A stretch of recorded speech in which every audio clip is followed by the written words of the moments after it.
Welcome to the Dragon's Library, your source for games, movies, shows, and more.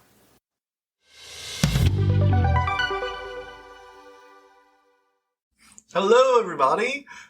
This is a bit of a surprise, isn't it? I bet you all thought I was going to do Rampage, because I said I was going to do Rampage. But, you know how when you watch something, and then you're like, hey, you know what? Let's go have some fun tonight and just go watch a movie. You know, I heard this thing's pretty good. And you're like, ooh, this is a much better thing to review?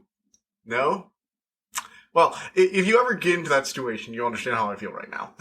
So, basically, I went to go see Free Guy because, well, it's a Ryan Reynolds comedy movie. It looked interesting, had a video game premise, which, intrigued me, and I found myself with some free time on Friday night. So I went out to go see it.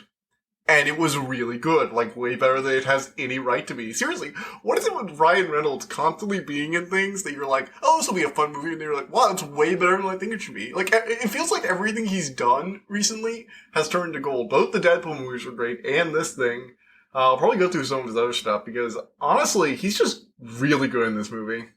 He kind of has to do the, inverse of Deadpool, because, where Deadpool's, super aware of everything that's going on, he's completely oblivious, even more so than the other characters in the film, which actually makes for an interesting contrast. So, yeah, that was pretty cool. I guess I should get around to actually explain what the movie is. Okay, so the movie I went to go see is, Free Guy. And for those of you who don't know, the basic premise is, the main character, played by Ryan Reynolds, is a NPC or a background character in a video game. You know, the kind of characters who might, wander the street, go to, one job, and vanish into their houses, and then not be seen for, the rest of the game. And they'll keep doing that on loop every day. All the non-player characters in a game. And the whole, the gimmick is they have a set routine. And the game is called Free City. It's basically a cross between Fortnite and GTA. It's a giant open world sandbox city, but with sort of a battle royale theme to it, constant murder, leveling up to all, you level up via, GTA crime sprees and stuff like that. And it has a very battle royale style feel to it. Everyone's constantly, running into each other, blowing stuff up, trying to kill each other for points, that kind of thing. And Guy works at, a little bank. And it's a bank, and the joke is the bank always gets robbed in the exact same way, and all the characters just go to the motion, hands up everybody, we don't want to do it. And it gets to the point, in the opening scene, where him and the security guard he's friends with that works at the bank are lying down on the ground. This just happens so often that they're just like, yeah, so how was your day? Good, I'm really looking forward to this. I'm looking for that one, special person, wow, you guys get robbed a lot. And of course they do. It's a GTA game, basically. All the player characters are robbing them all the time. They call them the sunglass people, because they're all wearing sunglasses, which, in the game world, act as, the on-screen user information, all the HUD. So, the health, ammo, stuff like that. And it's actually really cool. So, basically what happens is, for spoilery reasons, he sees the, the female lead, gosh, what was her name? Let me look it up real quick. But, he sees her walking down the street as they're getting robbed and decides and it sparks something in him. Again, spoilers for why that happens, but you'll understand if you watch the movie or finish listening to the review. And he decides that he wants to go, but, they're in the middle of a robbery. So he ends up stopping the robber, killing the character and taking off their sunglasses, putting them on. He suddenly realizes, whoa, the world's so different. He doesn't actually realize his life is a video game yet. Which is kind of interesting. It doesn't occur to him. He still thinks this is the real world, just that no one else could see it clearly. Sort of gosh, what was that movie? The one with the sunglasses that revealed all the aliens walking around? Basically that. And so that cuts to the other half of this movie. Because, yeah, the whole, a video game character is deciding to be, long story short, he's gonna be the good guy in the game. So he's, instead of, gaining points for, robbing banks, he'll steal guns and stuff like that, but he'll steal it from all the people who are trying to kill people with them. So he'll basically just be, a hero in a game like GTA, when you're basically supposed to be, morose, anti-hero or a completely insane sociopath. And it's really interesting. I actually really like it. The comedy is really well made, really well done. And this is a video game movie that actually seems to understand video games, which is just beautiful, honestly. Molotov Girl. It's a character's name in the game. She's one of the it's her player name. And her real name is Millie. And what's really interesting is that her plot outside the game actually ends up tying in directly with his, and they take it in a few interesting directions. Like, this could just been a whole Wreck-It Ralph style situation where the video game character is just aware and, maybe a bit more about, I'm becoming aware and just his personal journey, maybe like one kid playing the game or whatever. But they actually decided to tie it into something greater and larger, which makes it, not just a fun movie, but actually like a really good movie. So, yeah. Before we get into the spoilery section, I just wanted to go over a few different things. Actors are all really good. Ryan Reynolds is amazing as usual. Special effects are great. There were also a lot of cool cameos basically just references, but like a fun kind of reference. Like, he pulls out Captain America's shield in the final battle, and OMG, if you are a nerd, the final battle will be like the ultimate, they ripped that out too. Like, seriously. Okay, I'm gonna spoil one little quick thing. The portal gun and the gravity gun both show up in this movie. Yes, the portal gun and the gravity gun from Half-Life and Portal. And I'm sorry, that made me want to cry. Like, I got to see a live-action version of the portal gun. That was amazing. So yeah. This was clearly made by people who understand video games. They even have some actual streamers like Ninja appear as reacting to all the stuff that's happening in the game. He's becoming like an online sensation, that kind of stuff. And it feels a bit more genuine than any other time I've ever seen this in a movie. Like, again, it never feels entirely natural because they have this one scene where it's like, he's a question on Jeopardy! And it's like, I'm sorry, people on Jeopardy! Do not give a shit about video games. People on Jeopardy! Barely give a shit about, what's happening like 10 years ago, not 10 years ago, like 30 years ago, much less happening anything in the 21st century, But yeah, so I really liked that all the people writing and, writing the script and making these references actually seem to understand the material they were working with, which is always nice. Plus, there are a few deep cut, jokes and at the expense of like game engines and limitations, stuff like that. There's this one moment where they find like a secret hidden in the game because the programmer, when he was hiding something, forgot to, hide its reflection because of reflection mapping, and they end up finding it, and I was like, I like that. It's cute. Just cute little references like that you'll get if you play a lot of video games or if you can code or stuff like, it's interesting. So, yeah. Really like the movie. Highly recommend you go see it. Definitely, seriously, like, this thing needs to do well. I really want this to do well because I want more movies like this. So, yeah. Alright, we are moving into spoiler zone. If you do not want to be spoiled, please leave. So the player Millie, who she's in the game, she's trying to get to this hideout of another player and steal this video file because you can break into other people's houses and steal stuff apparently as part of the game. But he has really, really high security and she can't get in. And the video she's looking for is he found a glitch that allowed him to view a hidden level. The reason she's interested in this is because her and her partner, who now works for the company who made Free City, were making an independent game that was basically going to be a game where players could visit a virtual city and watch as the NPCs grew and evolved over time. They were working on basically developing a sort of realistic, evolving non-player characters that would change over time and grow and live actual lives, and the players could basically watch those lives play out, sort of like a drama, I guess.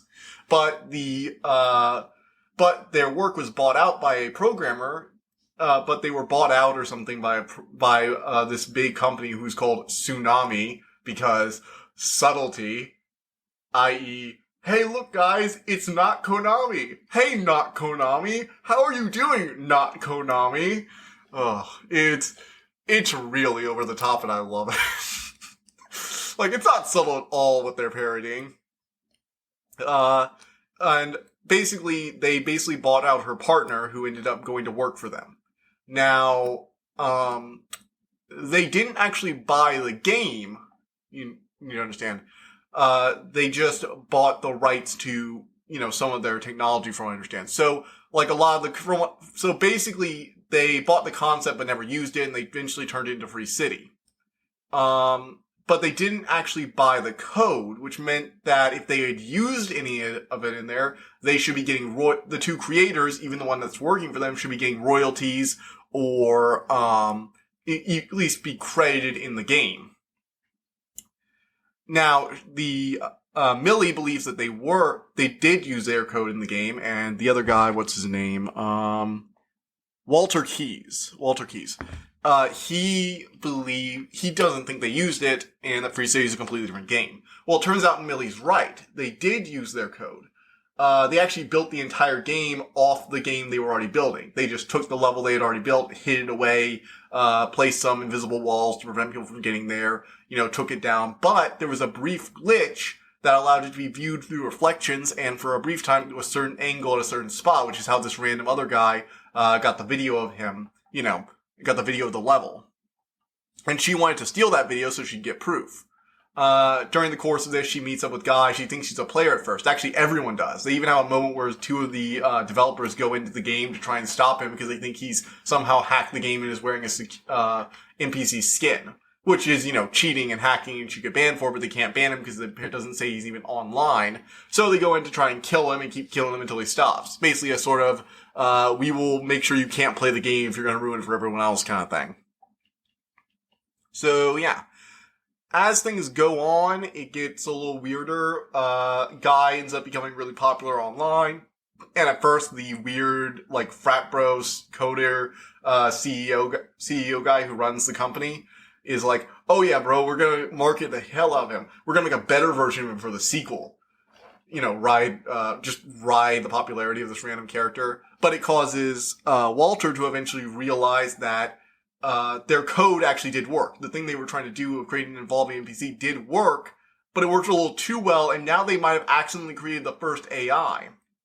However, he finds this out right as, they were going to release a city for Free City 2, and the main villain's plan is basically a riff on the evil developer practices, ruining games for everyone else. And they made a promise that Free City would basically be backwards compatible with Free City 2. Basically, Free City 2 would almost be like, an additional game you could buy, but you could still play Free City, but Free City 2 would basically be, expanded areas, more characters you could run to, other places you could only visit if you had the second game, that kind of thing. But you'd still be able to play with people on the first game. The first game would still be online. Turns out that was a lie, though. They're actually planning on taking down Free City's servers and replacing it entirely with Free City 2.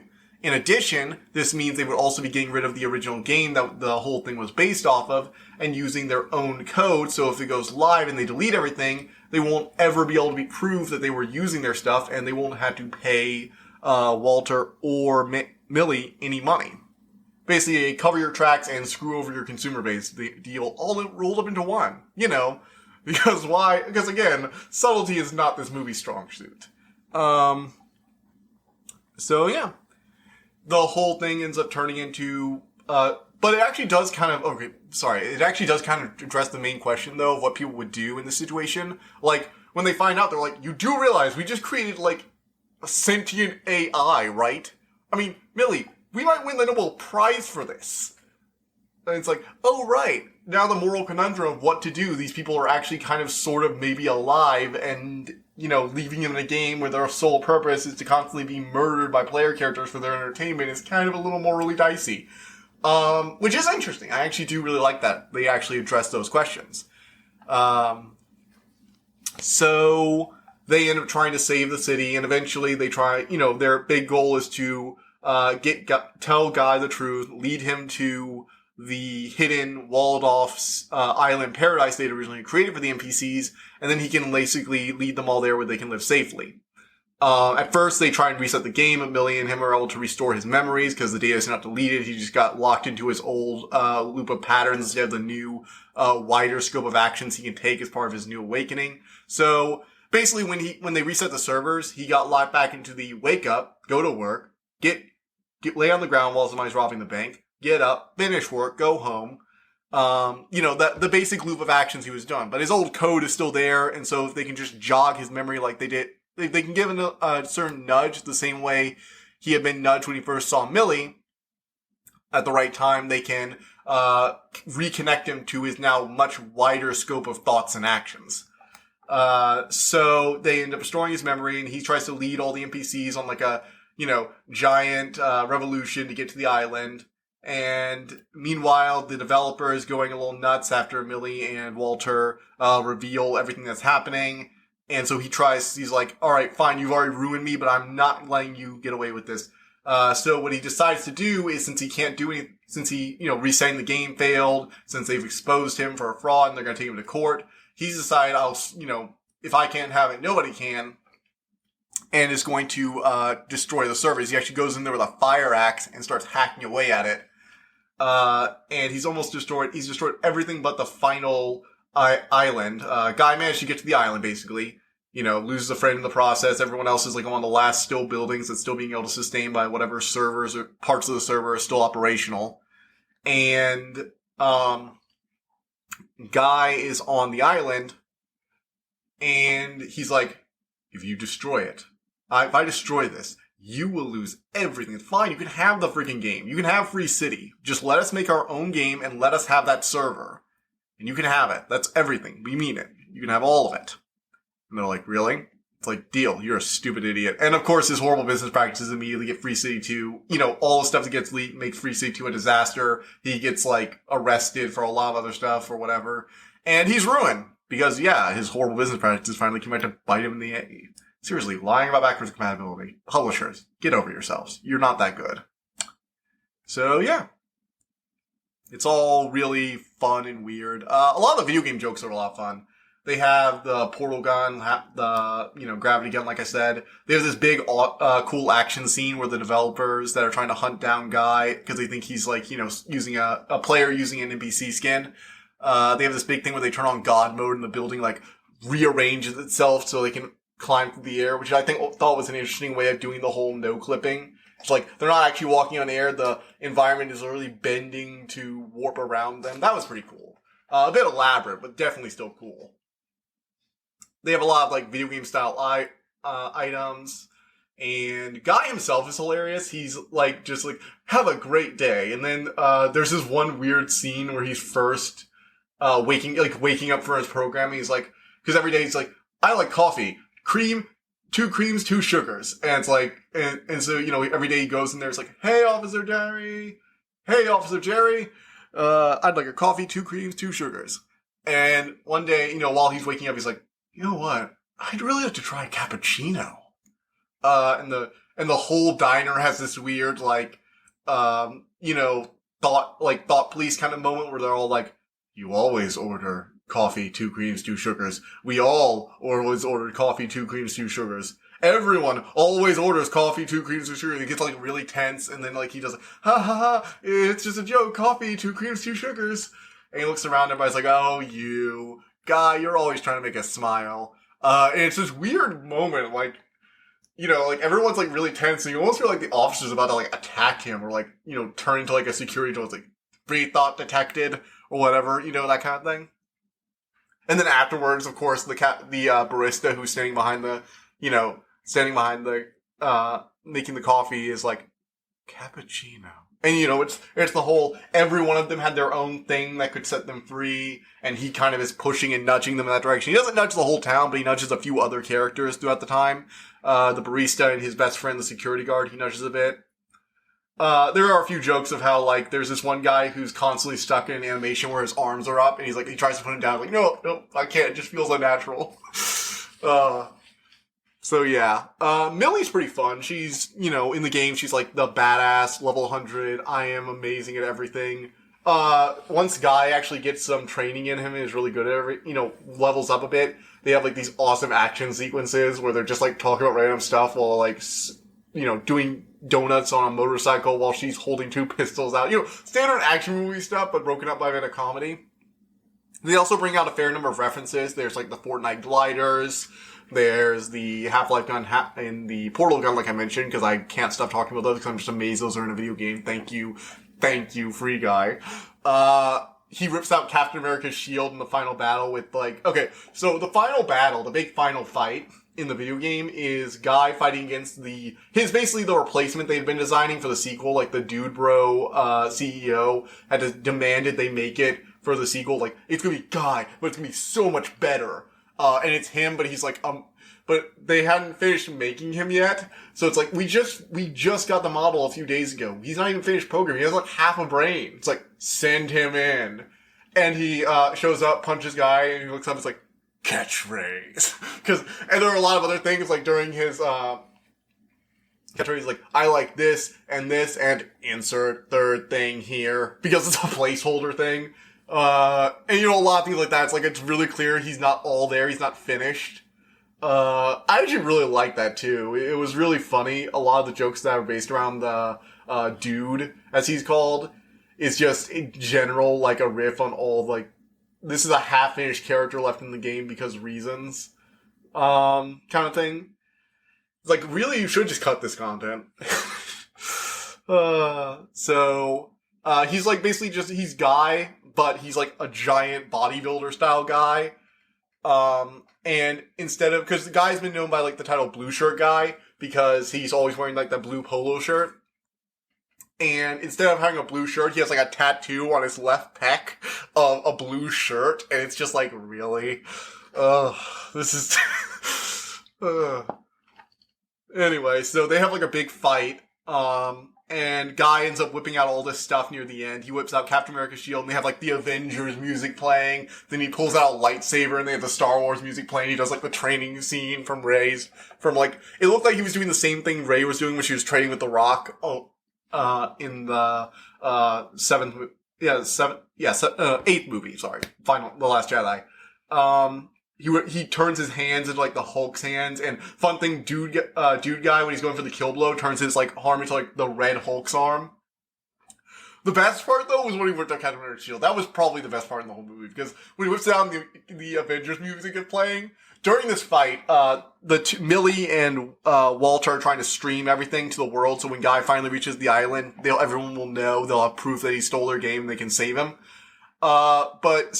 The stream is being broadcast everywhere. It's one of those kind of like ridiculous, this is a movie thing where like people are watching this who would not be watching it. It's like, don't get me wrong, if this kind of thing were happening, it might pop up on a few people's things on stream. Like if Blue Shirt Guy was really popular and this whole server just went down for some reason, yeah, if somebody was still streaming it, everybody would be like, oh, what's this? But everybody who's a gamer would be doing it, not like these random people in the middle of nowhere watching on their TVs. We're not that big. Trust me, I have two parents who don't know the first thing about video games aside from the stuff they've heard me say so many times they cannot unhear them. But, that's the thing. So, like, all these restaurants all over the world, people are just watching Spellbound because of the movie. And so he pulls out the Captain America shield, and he blocks it. After the Avengers music cuts out, it cuts to Chris Evans watching on the computer. He's like, what the? Excuse me? That's my shield, thank you very much. It's beautiful. I love it. And the whole thing ends up boiling down to, like, after, they're on that city paradise now, and the game is up and running with Millie and Walter, and it's like, hey guys, come and watch, watch these characters live and grow and love. And they have this moment, Walter has kind of had this, like, pseudo crush on Millie the whole time, but she never really noticed it. And it's revealed that Guy had been programmed to always want to, talk to this girl, look for his dream girl, and Walter had based his vision of a dream girl off Millie, because he was in love with her, and so Millie, who had been kind of having this weird romance with an AI, realizes that, Guy basically spells out, it's like, I was programmed by someone. All these things, all these loves, all these interests we share, I was kind of programmed by someone who felt the same way towards you. And they're out there in the real world waiting for you. And it's like, Walter had gone out to get coffee, and she'd been a little dismissive before she went into the game. She realized what she did wrong. They go meet, and they embrace in the middle of the street and all that stuff.